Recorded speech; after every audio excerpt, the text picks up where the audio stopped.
Hi, my name's Morgan, and I read Get a Knife, Get a Dog, but Get Rid of Guns by Molly Ivins. She used a lot of persuasive arguments, I would say more than argumentative arguments to prove her point about um, getting rid of guns.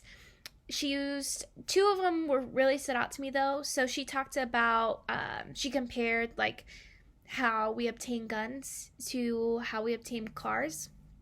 And she said on page 285 that we restrict cars to sane and sober people and we license them first. And we keep track of who sells what car to whom. And she poses the thought that we should do the same for guns. And I thought that was a really interesting logic based argument.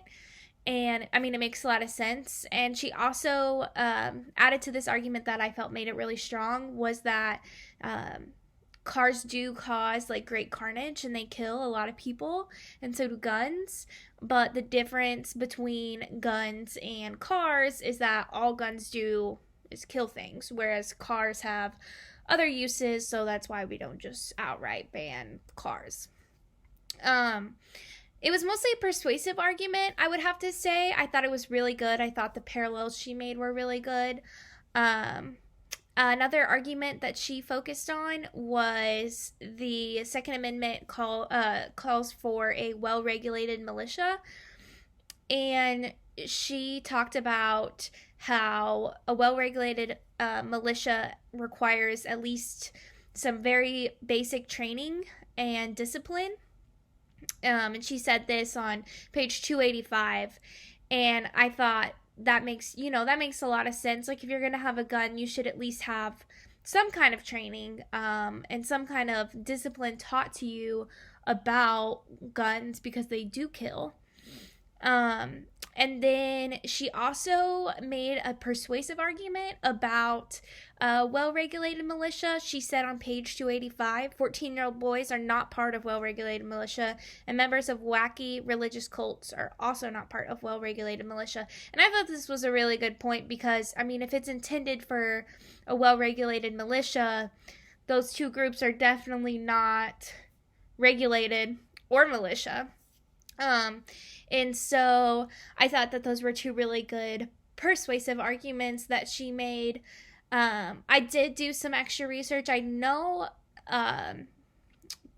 quite a bit, I feel, about gun control. And I know that the NRA, which she mentioned on 285, controls a lot of reasons that gun control isn't getting passed, like any kind of gun control.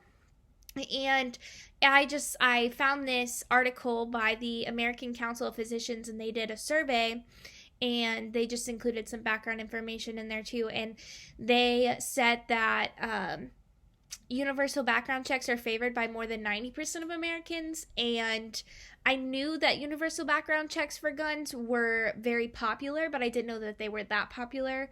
The fact that those laws haven't passed is due to the millions of dollars the NRA is pushing into politics, because over 90% of Americans definitely crosses party lines. So it wouldn't be the bipartisan system that we have that's keeping them from getting passed, at least universal background checks.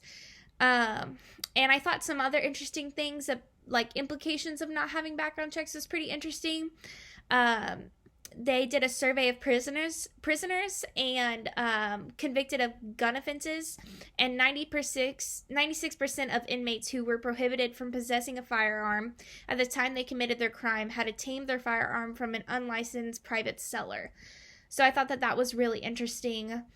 And millions of Americans just continue to acquire guns without background checks, and I think it's really important that to get a car, the sale is kept track of, whereas like the sales of guns, things that kill people, aren't kept track of. So I thought those were really good arguments that she made. I would say that most of the paper that she wrote was mostly persuasive and not so much argumentative. I think that there's a lot of argumentative things that you could make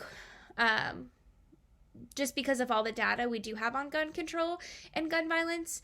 And it was kind of refreshing to read something that was persuasive, that was, compared to cars, and just talked about, like, well-regulated militia, like, obviously 14-year-old boys aren't a part of that. So I thought it was really good overall.